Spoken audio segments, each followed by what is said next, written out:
1 Reis, capítulo de número 17.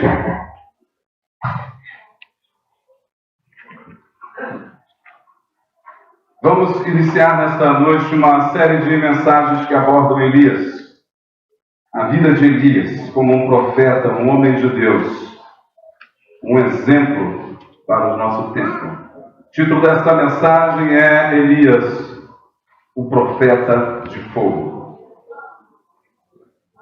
1 Reis, capítulo de número 17, foi o texto que nós lemos nesta noite. Vamos ler apenas o versículo de número 6. E os corvos me traziam pão e carne pela manhã, como também pão e carne à noite, e bebia do ribeiro. O texto que nós lemos nesta noite, meus irmãos, fala de um período escuro, difícil da história de Israel. Desde a história de Davi e Salomão, o reino agora havia se dividido em duas partes. Um lado ficou com Judá, capital Jerusalém, outro lado Israel, capital Samaria, e reis em cada um deles se alternavam em cada um. O rei de Israel começou a abandonar o nome do Senhor. O rei de Judá também fez da mesma forma. Os reis de Israel haviam feito promovido uma grande apostasia no reino de Israel. O povo havia se esquecido de Deus. O povo havia se esquecido do seu Senhor. As crianças não cantavam mais os louvores a Deus. Os jovens não louvavam a Deus porque o que ele tinha feito nos tempos passados do seu patriarca Abraão. E nem muito menos do que Moisés havia feito não era mais contado. Mas deuses estranhos começaram a invadir Israel. E foi no governo de Acabe, filho de Onri, que parece que as coisas se agravaram mais ainda. Parece que o pecado subiu a níveis inaceitáveis. A apostasia do povo chegou a tal ponto de que eles começavam a cultuar a outro Deus.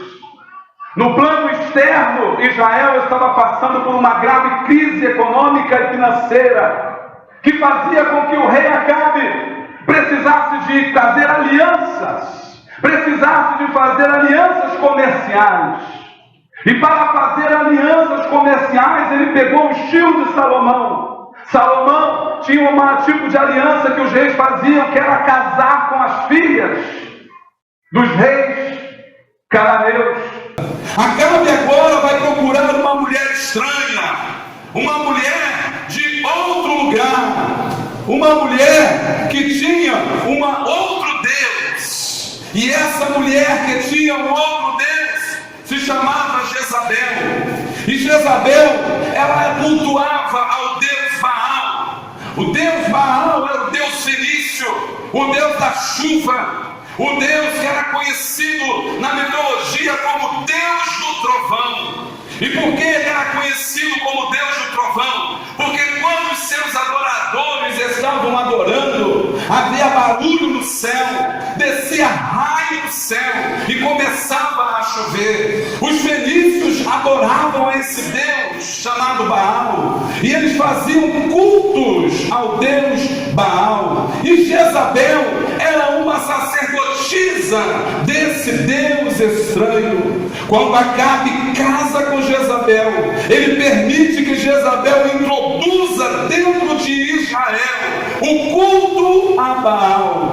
Acabe então começa a se deixar levar. Acabe então começa a se deixar levar pelo pecado e começa a permitir que o povo de Israel deixe de adorar o Senhor e comece a adorar a Baal. Eles faziam um culto de fertilidade para a colheita, eles faziam um culto de fertilidade para que chovesse. Baal era adorado e o povo começava a clamar a Baal. A Baal é o Senhor, Baal é o Senhor, Baal é o Senhor. Qual é o perigo que nós temos de fazer alianças. Quais são as alianças que nós temos feito? Quais são as alianças que você tem feito? A Bíblia diz que não há, meu irmão, nenhuma ligação entre a luz e as trevas. Mas hoje parece que nós estamos aliançados com o pecado. Nós estamos aliançados com pessoas do mal. Deus está nos dizendo nesta noite: cuidado com quem você faz aliança. Cuidado com quem você se ajunta. Cuidado com quem você anda. Cuidado com quem você faz pacto. Cuidado com quem você se aproxima. Uma pessoa que se aproxima de você, mas que não te leva aos pés do Senhor, não é uma pessoa que Deus colocou para você. Um lugar onde as pessoas fazem aliança, mas que te afastam de Deus, que tira a tua força de servir a Deus, que tira a sua vontade de servir a Deus, que tira o teu prazer de servir a Deus. É uma aliança que não agrada a Deus. Cuidado com quem você está aliançado. Cuidado com quem você deu a sua palavra. Cuidado com quem anda junto com você, porque nem sempre aquele que anda junto com você está querendo ver o teu bem, porque quem quer ver o teu bem está orando por você. Quem quer ver o teu bem está caminhando para a igreja com você. Quem quer o teu bem está te dando bom conselho. Quem quer o teu bem está te ajudando em oração. Quem quer o teu bem te diz: fulano, eu estou orando por você na madrugada, eu estou orando por você na consagração. Quem quer o teu bem, aleluia, sente a sua falta. Quem quer o teu bem, ele te chama para perto de Deus. Quem quer o teu bem não te dá um mau conselho. Sai da tua casa, larga o seu marido, larga a sua esposa, para de ser boba, troca de igreja. Você não pode mais ser assim. Você tem que reagir, você tem que falar também. Cuidado com as alianças que você tem feito. Acabe vai pagar um alto preço, porque ele fez uma aliança errada. Aleluia. Segura a mão do seu irmão em nome de Jesus e diga para ele com quem você tem feito a sua aliança, com quem você tem feito o seu pacto, com quem você tem feito, aleluia, o seu contrato, porque a minha aliança é com Deus, o meu segredo é com Deus, o meu propósito é com Deus, aleluia! Tem gente que faz aliança que vai para o inferno junto. Diz assim: você vai para o inferno e eu vou também. Onde você for, eu vou. Não, meu irmão, se você for para o abismo, eu não vou para o abismo contigo. Se você for no buraco, eu não vou no buraco contigo, porque a minha aliança não é contigo. A minha aliança é com Jeová. A minha aliança é com aquele que me salvou, é aquele que derramou o seu sangue na cruz do Calvário. Oh, meu Deus! Nesse contexto que surge o profeta Elias. Elias aparece como um raio determinado por Deus para julgamento do povo de Israel.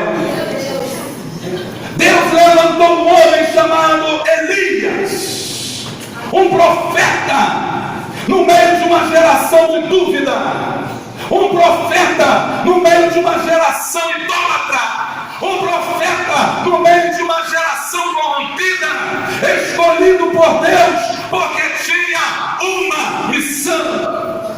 Acabe havia construído o templo de Baal, o povo estava adorando a Baal, mas Deus chamou Elias com uma missão que era confrontar o Deus Baal e dizer que só existe um Deus verdadeiro que se chama o Senhor dos Exércitos. Aleluia.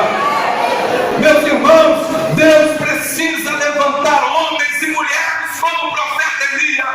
Deus precisa levantar homens e mulheres como o profeta Elias, que não tenha medo de pagar o preço, que não tenha medo de falar a verdade, que fale a verdade, doa a quem doer, que seja contra o pecado, que tenha uma aliança com Deus e que tenha uma vida no altar do Senhor. Aleluia.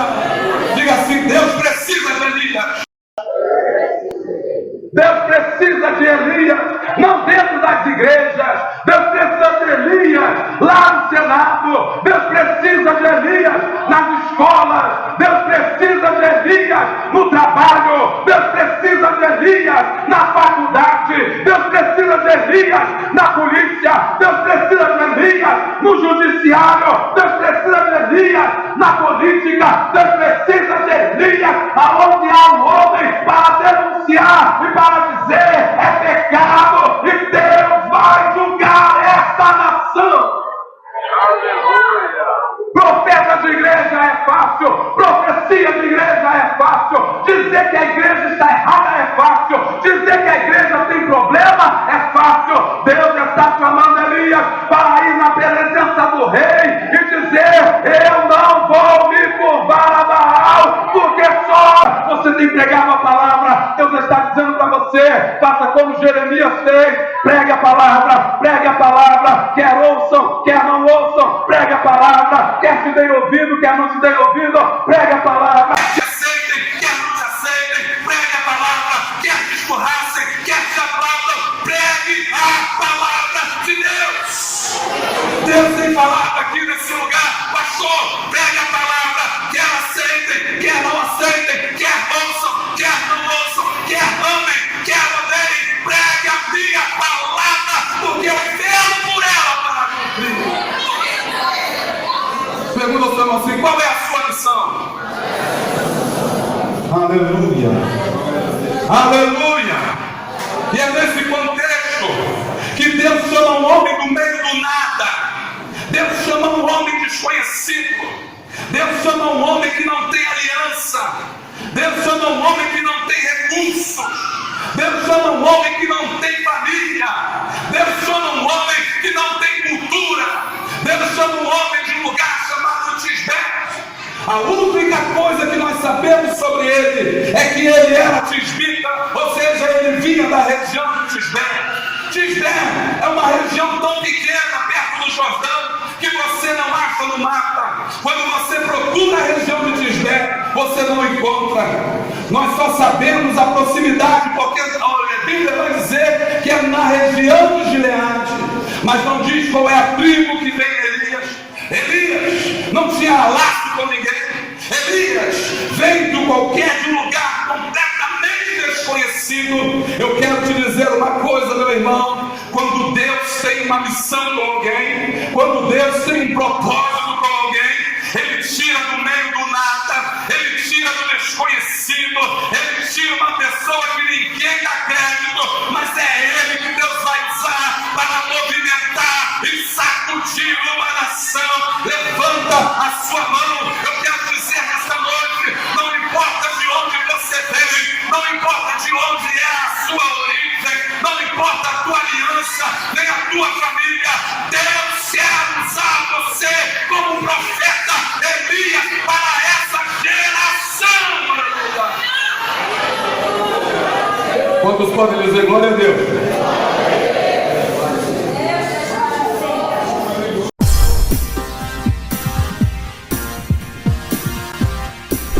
Olá, que bom que você veio. Sou o evangelista Júlio César e esse é o canal Boa Semente. Nesse canal eu disponibilizo algumas mensagens que eu tenho pregado ao longo do tempo na minha congregação.